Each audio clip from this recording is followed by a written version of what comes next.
Good evening students. आज हम computer network के इस लेक्चर में डिस्कस करेंगे कि नेटवर्क प्रोटोकॉल्स क्यों ज़रूरी होते हैं, क्या होते हैं, क्यों इनकी रिक्वायरमेंट है। तो सबसे पहले आप ये स्क्रीन पे देख सकते हैं कि हमने जो टॉपिक डिस्कस करना है वो है डेटा कम्युनिकेशन या डेटा फ्लो।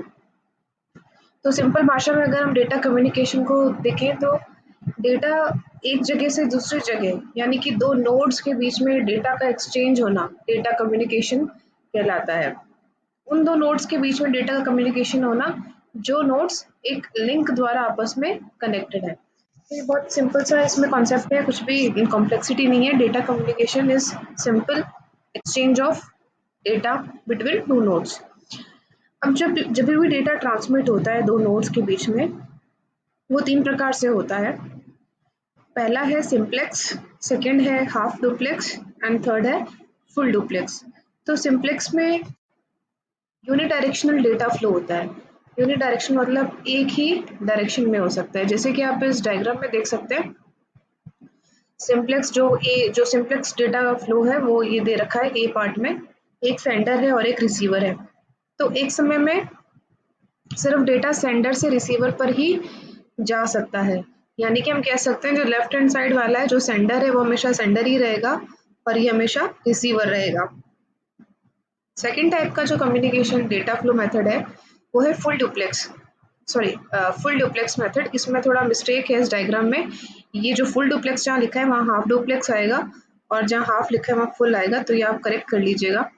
तो हाफ डुप्लेक्स में क्या होता है, सेंड एक नोड जो है वो सेंडर भी बन सकता है, सेंड भी कर सकता है डेटा को और रिसीव भी कर सकता है, लेकिन एक साथ नहीं कर सकता। या तो वो सेंड करेगा और थोड़े टाइम बाद रिसीव करेगा, या एक टाइम पर रिसीव करेगा और थोड़े टाइम बाद सेंड कर पाएगा।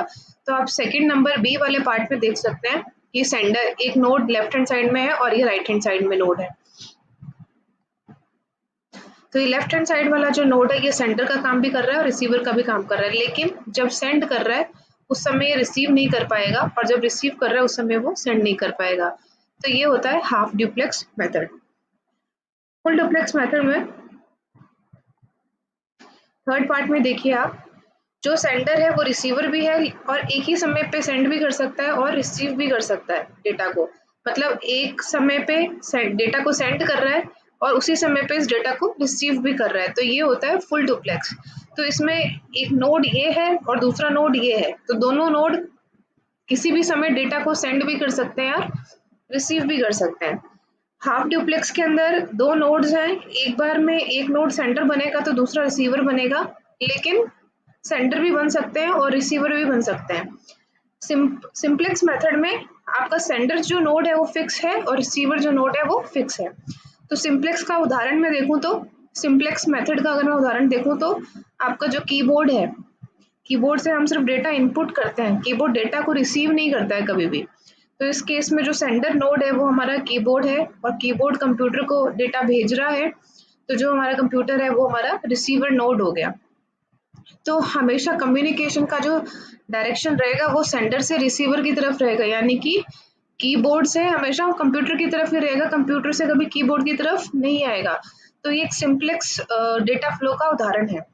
हाफ डुप्लेक्स की बात करें तो इसका उदाहरण है वॉकी टॉकी। वॉकी टॉकी में हम जानते हैं या तो हम सिर्फ बोल सकते हैं या फिर हम सुन सकते हैं, एक समय पे हम बोल और सुन दोनों काम नहीं कर सकते। और फुल डुप्लेक्स का जो उदाहरण है वो सबसे अच्छा उदाहरण है टेलीफोन लाइन। तो जैसे टेलीफोन पे हम बात करते हैं तो साथ के साथ सुनते भी हैं और अपनी बात कह भी सकते हैं, उसी प्रकार से ये जो है ये फुल डुप्लेक्स मेथड का उदाहरण है। अब ये बात आती है कि प्रोटोकॉल्स क्या होते हैं। तो प्रोटोकॉल्स का सिंपल भाषा में मीनिंग होता है रूल्स। ऐसे रूल्स जो बताएंगे कि डेटा को कैसे एक नोड से दूसरे नोड पे भेजना है। तो ये प्रोटोकॉल्स डिसाइड करते हैं कि डेटा को कैसे भेजना है, कब भेजना है और किस डेटा को भेजना है कम्युनिकेशन लिंक पे। तो जिस प्रकार से हम ह्यूमन कम्युनिकेशन की बात करें तो ह्यूमन कम्युनिकेशन में भी क्या होता है, अगर हम दूसरे व्यक्ति से बात कर रहे हैं तो हमारी जो भाषा होनी चाहिए वो उस सामने वाले को समझ में आनी चाहिए, हमारी बोलने की स्पीड ऐसी होनी चाहिए कि वो सामने वाला उसको पकड़ पाए, हमारी मैसेज की टाइमिंग भी सही होनी चाहिए, बोलने की टाइमिंग भी सही होनी चाहिए। तो उसी प्रकार से नेटवर्क के अंदर भी रूल्स तो ह्यूमन कम्युनिकेशन में भी हमारी जो लैंग्वेज है, हमारे मैसेज की जो टाइमिंग है, और हमें ये समझ में भी आना चाहिए कि सामने वाले को हमारी बात समझ में आई है नहीं आई है। तो ये सारे रूल्स हम आपस में बातचीत करते हुए भी ध्यान में रखते हैं। तो उसी प्रकार से जब कंप्यूटर नेटवर्क पे जब खूब सारे नोड्स आपस में एक दूसरे से कम्युनिकेट करते हैं, तो उनको कम्युनिकेट करने के लिए भी कुछ रूल्स चाहिए होते हैं, कुछ रूल्स बनाने पड़ते हैं, ताकि जो डेटा है, जो मैसेज है आपका, सही जगह से रिलायबल तरीके से सोर्स से डेस्टिनेशन की तरफ पहुंच पाए। तो प्रोटोकॉल्स किस लिए ज़रूरी हैं, या फिर प्रोटोकॉल्स के अंदर क्या-क्या चीज़ें आती हैं, कंप्यूटर नेटवर्क के प्रोटोकॉल्स में कौन-कौन से एलिमेंट्स हैं। तो पहला एलिमेंट इसके अंदर है मैसेज एनकोडिंग, मतलब मैसेज को प्रॉपर तरीके से एनकोड करना। उसके बाद दूसरा है message formatting and encapsulation. Third है मैसेज टाइमिंग। फोर्थ है मैसेज का साइज क्या होना चाहिए, कौन से रूल्स हैं जो इसको गवर्न करते हैं।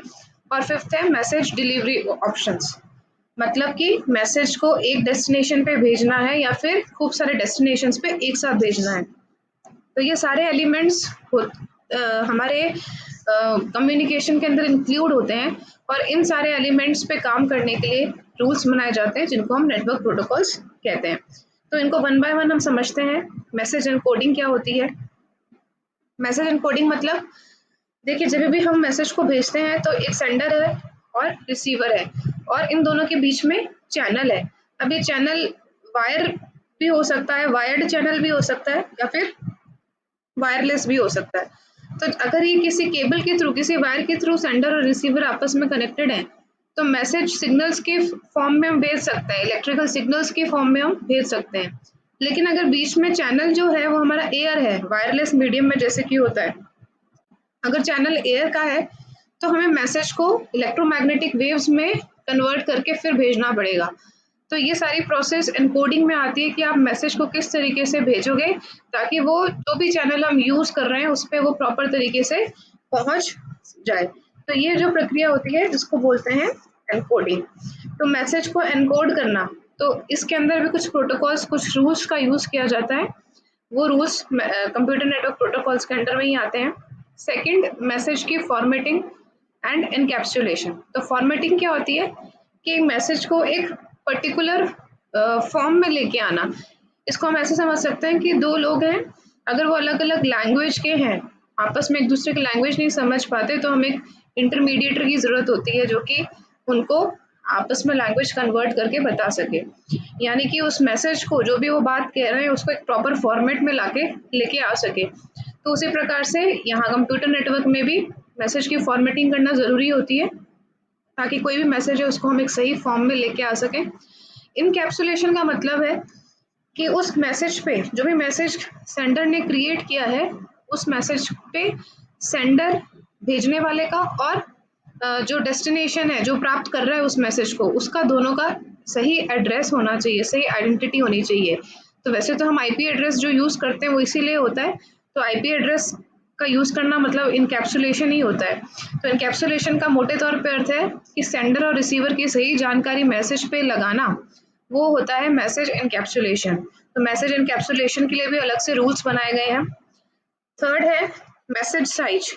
अगर मैसेज का साइज बहुत ज़्यादा बड़ा है, दो नोड है, एक नोड, जो दो नोड्स आपस में एक चैनल के थ्रू कनेक्टेड है, अगर मैसेज का साइज बहुत ज़्यादा बड़ा है कि चैनल उसको हैंडल ही नहीं कर पा रहा है, तो उस केस में मैसेज को, बड़े मैसेज को हमें छोटे छोटे मैसेजेस के अंदर तोड़ना पड़ेगा।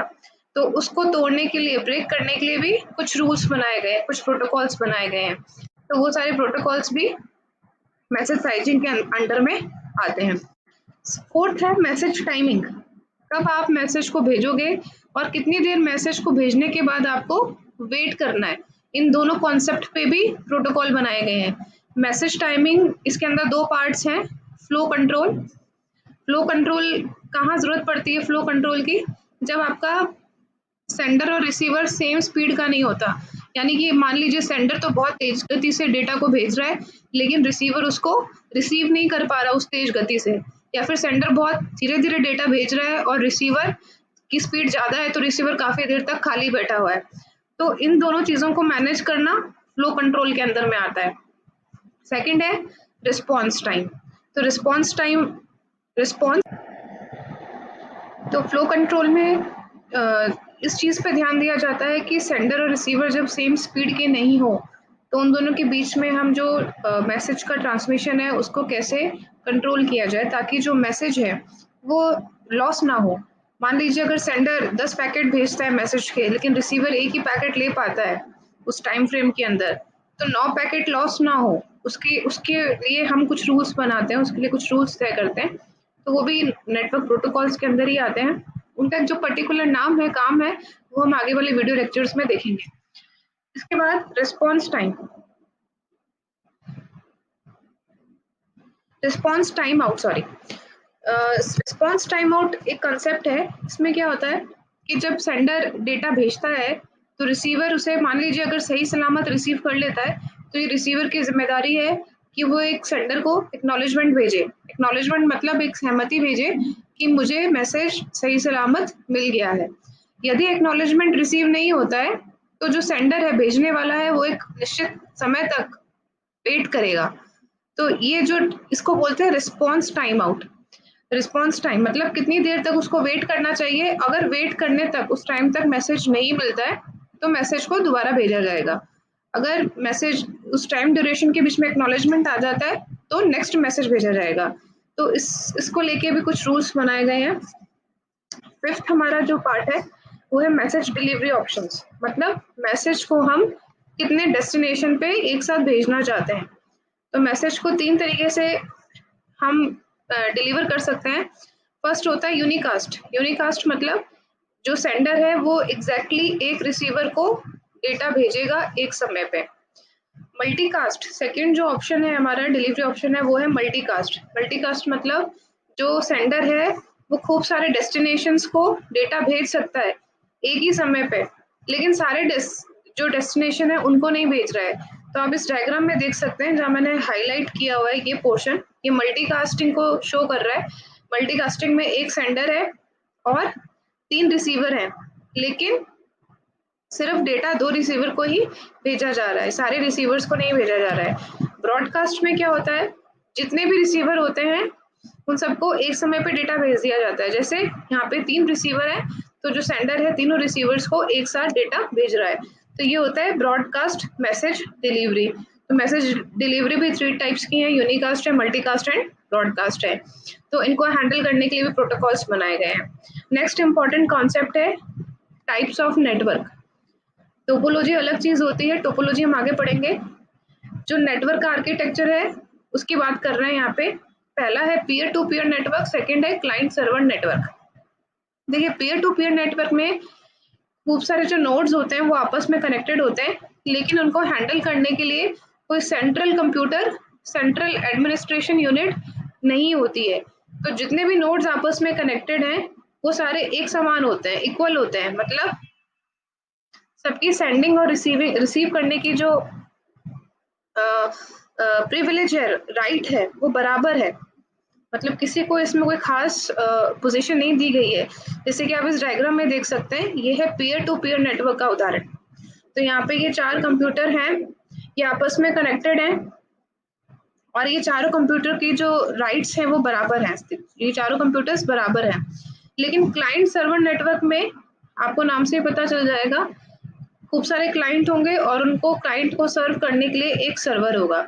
तो यानी इसमें एक सेंट्रल सर्वर होता है जो बाकी सारे क्लाइंट्स को देखता है। तो अभी लेफ्ट हैंड साइड डायग्राम में देख सकते हैं, ये है क्लाइंट सर्वर मॉडल। इसके अंदर ये जो 4 हैं ये सारे सर्वर्स हैं, क्लाइंट हैं। क्लाइंट को हम स्लेव की तरह मान सकते हैं और जो हमारा सर्वर है उसको हम मास्टर की तरह मान सकते हैं। तो ये मास्टर हुआ, ये 4 इसके स्लेव्स हुए। अभी जो क्लाइंट है ये एक सेंट्रल सर्वर के साथ कनेक्टेड है। ये जो क्लाइंट्स हैं ये आपस में इनका कोई लेना देना नहीं है, लेकिन ये इनको कोई भी चीज एक्सेस करनी है, कोई भी डेटा एक्सेस करना है, कोई भी एप्लीकेशन एक्सेस करनी है, तो ये सीधा किससे कांटेक्ट करेंगे, सर्वर से कांटेक्ट करेंगे। लेकिन पीयर टू पीयर नेटवर्क में ये जो कंप्यूटर है इस वाले कंप्यूटर से भी डेटा ले सकता है, इससे भी ले सकता है और इससे भी ले सकता है। उसी प्रकार से ऊपर वाला जो कंप्यूटर है वो इन तीनों में से किसी कंप्यूटर से भी डेटा ले सकता है।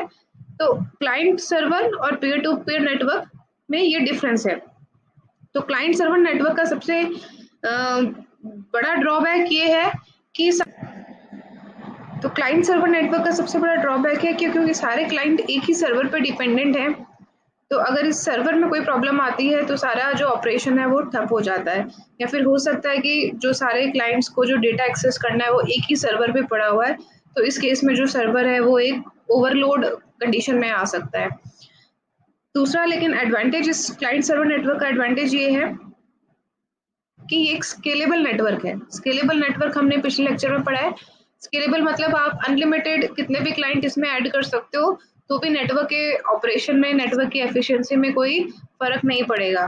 तो पीयर टू पीयर नेटवर्क है, ये इतना स्केलेबल नहीं है, ये लिमिटेड क्लाइंट्स को ही आपस में जोड़ सकता है। लेकिन जो क्लाइंट सर्वर नेटवर्क है, ये एक प्रकार का स्केलेबल नेटवर्क है।